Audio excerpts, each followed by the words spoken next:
O yan mga guys, nasunog na naman yung Quezon City kahapon. Doon sa malapit yun sa amin bahay. Quezon City, ilang-ilang, sa Payatas, Santan. Grabe mga guys, kasi may pamilya din kami doon na nakatira. Alam mo guys, kahapon yung nalaman ko yun, iyak nang iyak yung aking apo. Dahil pati pera niya nasunog doon sa kanilang bahay na nagkakahalaga ng 20,000 na iniipon-ipon niya yun sa kanya pag may nagbibigay sa kanya na pera na inipon niya doon sa kanyang lagayan siguro hindi ko alam kung nasa damitan niya inilagay sabi ng lula, hindi daw niya alam kung saan nakalagay yun kasi pati lula niya nagkataranta-taranta na, iyak na ng iyak. Tupok po yung bahay nila, wala po sila na isalba kahit isang ano man ang naisalbata, isang laptop, saka isang bisikleta. Grabe guys, kaya ngayon sa panahon natin ngayon na tag-init, mag-iingat po tayo kung may umaakyat na mga bata sa bubungan ay dapat po sasawayin yan, baka mamaya nagsindi ng sigarilyo dun sa may ibabaw ng bubong ng bahay ninyo ay sanhin ang pagkasunog kasi pinagsimula lang daw yun sa kapitbahay nila na sa bubong daw ng bahay nila.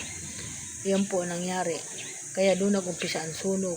Ay hindi po makapasok masyado yung mga bumbero dahil nga sa maliliit po ang iskinita doon at masikip po. Kaya ngayon sa tag-init po ngayon mga kababayan, lahat doble ingat tayo. Sinasabi ko na sa anak ko yung kanilang bahay doon na maraming nalalagdag na dahon. Sabi ko, tanggalin ninyo yung dahon kasi isang dahon lang ang pagsimulaan ng apoy. Kakalat na po yan, sunog na lahat. Wala ka na maisasalba kung ano man bagay na ano. Ang mahirap pa yon kung nandoon ka sa loob ng bahay mo natutulog, wala kang kamalay-malay, ay pati ikaw natupok. Yan po nangyayari. Ang dami sunog ngayon dahil mainit.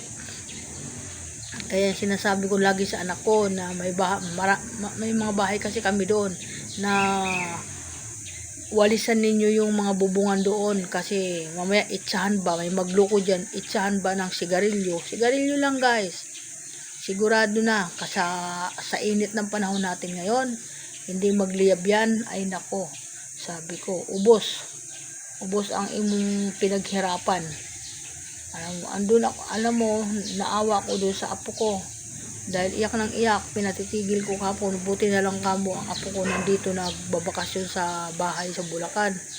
Yan po kasi kung hindi nakapagbakasyon dito yan nagkaroon na sunog doon sa kanila, nagka-problema. Grabe ang problema namin na aabutin kung may mangyayari na hindi maganda sa apo ko. Yan, lahat naman sila, lahat mga malulan niya, mga kung anong sino man na nandoon sa loob ng bahay nilang nasunog, talagang pasalamat sa Panginoon dahil nakaligtas sila. Yan po. Kaya sabi ko sa apo ko, huwag ka nang umiyak kasi pera lang yan, mababalik naman sa iyan. Sabi niya sa akin, Lula, ang dami ko dong gamit, yung mga damit daw niya na magaganda ay nasunog.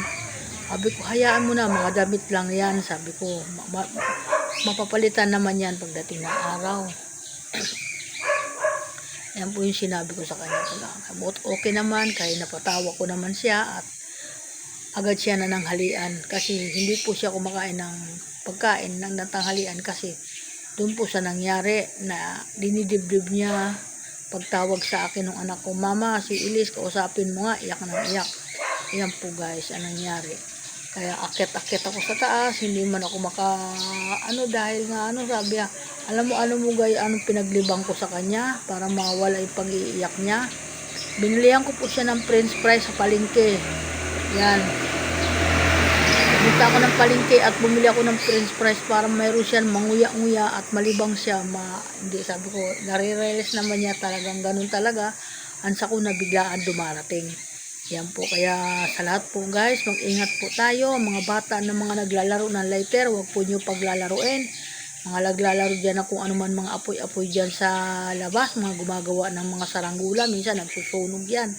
sawayin po nyo sa malalapit sa bahay niyo. Doon, punta kayo sa mga bakanting lupa doon. Doon kayo magagagawa niyan.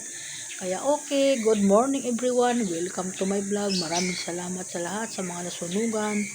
Ako po lalo na sa kumare ko dyan na lula ng aking apo na si Iles. Ako inaawa sa kanya, wala naman ako magawa dahil nandito nga din ako sa Bulacan.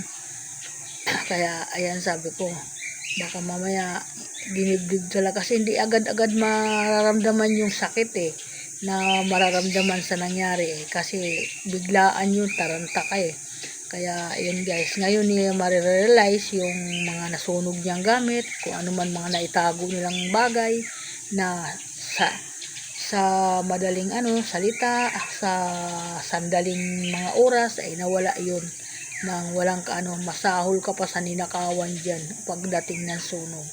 Kaya kaingat-ingatan po ang sunog, huwag kayong magpapalaro sa bubungan nyo ng mga bata dahil minsan mga loko ang mga bata. Sabi kasi nagsimula lang daw yun sa bubong. Yan guys, thank you so much, bye bye.